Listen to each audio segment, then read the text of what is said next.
નમસ્કાર મિત્રો, મારી યુટ્યુબ ચેનલમાં ફરી એકવાર આપનું હૃદયપૂર્વક સ્વાગત છે। આજનો ટોપિક છે મિત્રો કે 50 વર્ષથી ઉપરની ઉંમર થાય ત્યારે આ 4 ફળ તમે ખાવાની શરૂઆત કરી દેશો તો ઘડપણની અંદર આપણી રોગપ્રતિકારક શક્તિ જે ઘટે છે એટલે કે ઇમ્યુનિટી સિસ્ટમ ડાઉન થાય છે, એને મજબૂત કરે છે।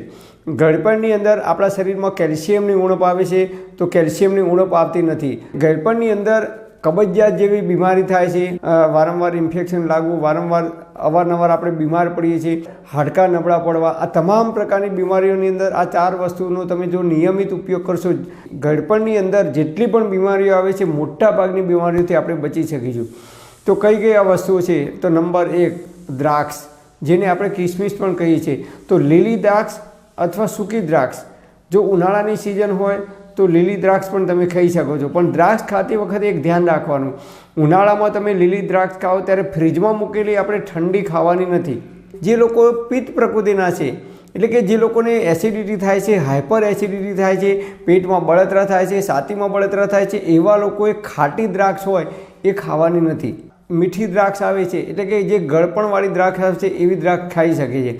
અને જે લોકોને કફ પ્રકૃતિ છે, વારંવાર કફ થઈ જાય છે, એવા લોકોએ મીઠી એટલે કે ગળી દ્રાક્ષ ખાવાની નથી, નહીં તો તમને કફમાં વધારો થઈ શકે છે, કફ થઈ શકે છે।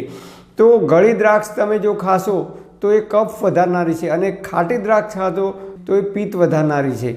એ ખાટી વસ્તુઓ એમાં પિત્ત વધારે છે, એટલે જે લોકોને પિત્ત પ્રકૃતિ છે, એસિડિટી થાય છે, એવા લોકોએ ખાટી દ્રાક્ષ નથી ખાવાની, એવા લોકોએ ગળી દ્રાક્ષનો ઉપયોગ કરવાનો છે। અને જે લોકોને કફ પ્રકૃતિ છે એવા લોકોએ ખાટી દ્રાક્ષ ખાઈ શકાય, એવા લોકોએ ગળી દ્રાક્ષ નથી ખાવાની, તો તમને કફ જલ્દીથી નહીં થાય, આટલું ધ્યાન રાખવાનું। જો કાચી દ્રાક્ષ ખાવામાં આપણે ના પડવું હોય તો ઘરે કિસમિસ લાવી દેવાની, એટલે કે જે સૂકી દ્રાક્ષ બજારમાં મળે છે એ કાળી દ્રાક્ષ હોય કે જે કંઈ નોર્મલ દ્રાક્ષ મળે એ દ્રાક્ષ લાવવાની અને રોજની 50 ગ્રામ જેટલી જ ખાવાની, વધારે નથી ખાવાની, એટલે કે આપણી મુઠ્ઠીની અંદર જેટલી આવે એટલા જ દાણા આપણે ખાવાના છે, ખૂબ ચાવીને ખાઈ જવાનું છે। તો દ્રાક્ષ તમે જો નિયમિત ખાવાનું રાખશો તો શરીરની અંદર કેલ્શિયમની ઉણપ નહીં આવે, હાડકામાં જે કમજોરી આવે છે કમજોરી નહીં આવે, હાડકાં મજબૂત થશે, ઇમ્યુનિટી સિસ્ટમને મજબૂત કરે છે। હવે નંબર 2 સફરજન ખાવાનું, રોજ એક નાનું સફરજન દિવસમાં ખાઈ જવાનું 50ની ઉંમર થાય પછી। તો સફરજન શું કામ કરે છે? તો સફરજનની અંદર ફાઇબર ભરપૂર પ્રમાણમાં છે। તો ફાઇબર શું કામ કરે છે?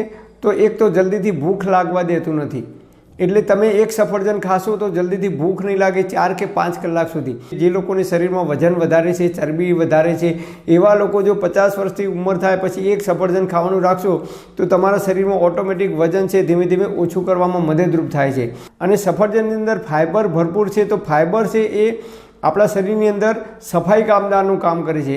ફાઇબર છે એ આપણા આંતરડાની અંદર જે કંઈ ગંદકી જામી ગઈ હોય એ ગંદકીને દૂર કરવામાં અદ્ભુત પરિણામ આપે છે। નંબર 3 પપૈયું ખાવાનું, તો ક્યારેક તમે અઠવાડિયામાં 1 વખત કે 2 વખત જ્યારે પણ અનુકૂળતા આવે, મેટાબોલિઝમ સિસ્ટમને અપ કરે છે, રોગ પ્રતિકારક શક્તિને મજબૂત કરે છે, અને એ ખૂબ ઝડપથી પાચન થાય છે।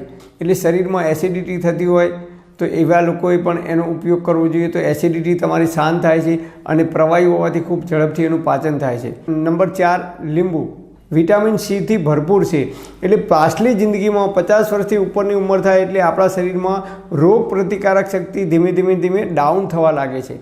તો જો તમે દરરોજ 1 લીંબુ ખાવાનું રાખશો દિવસની અંદર તો રોગ પ્રતિકારક શક્તિ આપણી વધે છે, એટલે આપણે જલ્દી બીમાર પડતા નથી। ઘણા લોકોને અવારનવાર તાવ આવે છે, ઇન્ફેક્શન થાય છે, વાયરલ ઇન્ફેક્શનથી થતા રોગ થાય છે, એ તમામ પ્રકારની બીમારીઓથી આપણે બચી શકીશું। દરરોજ તમારે અડધું લીંબુ, દાળ ભાત શાક ખાતા હોય તો એની અંદર લીંબુ નીચોવીને બપોરે ખાવાનું। લીંબુ ખાતી વખતે ખાસ ધ્યાન રાખવાનું, રાત્રે ખાવાનું નથી। કોઈ પણ ખાટી વસ્તુ હોય એ રાત્રે ખાવાની નથી, કારણ કે એ એસિડિક છે, અને એસિડિક પદાર્થ તમે જો રાત્રે ખાશો તો શરીરની અંદર યુરિક એસિડનો પ્રોબ્લેમ થઈ શકે છે, અને યુરિક એસિડનો પ્રોબ્લેમ થાય તો પગમાં સોજા આવવા, શરીરમાં બળતરા થવી, એસિડિટીમાં બળતરા થવી, હાઇપર એસિડિટી થવી, એવા પ્રોબ્લેમ થઈ શકે છે। જેટલી પણ ખાટી વસ્તુઓ છે એ ખાટી વસ્તુ તમામ તમારે દિવસે જ ખાવાની છે, રાત્રે એટલે કે સાંજે 5 વાગ્યા પછી ખાવાની નથી। પણ લીંબુ છે એ બોડીને ડિહાઇડ્રેટમાંથી બચાવે છે। તમે જુઓ, જ્યારે પણ આપણને ઝાડા થઈ જાય છે એટલે કે સંડાસ જવાનું થઈ જાય છે ત્યારે આપણું શરીર છે એકદમ લૂઝ થઈ જાય છે, અશક્તિ આવી જાય છે, ત્યારે આપણે શું કરીએ છીએ? લીંબુ શરબત પીએ છીએ, અડધું લીંબુ કે એક લીંબુનો ઉપયોગ કરશો દિવસ દરમિયાન તો વિટામિન સીની કમી નહીં આવે, અને વિટામિન સીની કમી નહીં આવે શરીરમાં તો રોગ પ્રતિકારક શક્તિ આપણી મજબૂત થશે, અને રોગ પ્રતિકારક શક્તિ જો મજબૂત થશે તો જલ્દીથી આપણે બીમાર નહીં પડી શકીએ. તો આ 4 વસ્તુનો આપણે 50 વર્ષની પછીની ઉંમરમાં જો ઉપયોગ કરવાનું રાખીશું તો આપણે 50 વર્ષ પછી જે કંઈ બીમારીઓ આપણા શરીરમાં આવવાની શક્યતાઓ છે એ તમામ પ્રકારની બીમારીઓથી આપણે બચી શકીશું.